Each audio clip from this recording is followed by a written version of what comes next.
Ah, Senator Estrada. Mr. Diskaya, sa dami-dami mong binanggit na pangalan na kongresista, isa lang tanong ko, Senador, meron ba? Your Honor, wala po. Sigurado ka? Safe ka na. Sigurado po. I resent that statement, Mr. Chair. I resent that statement. Safe ka na. Okay. Diba? Safe na.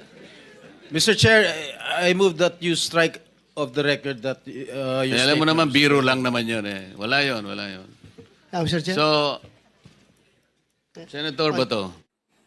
Tama po si Senator Lacson na ang mga engineers ng DPWH ay tila naging legman o bagman na lang. Kung tatanungin niyo po ako kung sino o kanino kami naging bagman, sasagutin ko na po ngayon.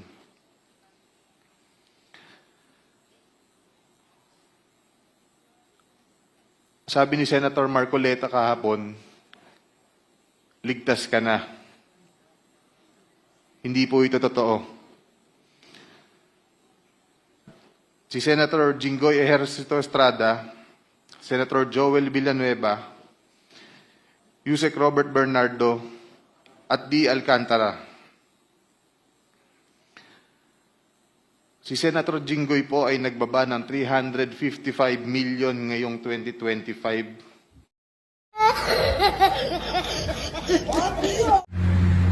Nice.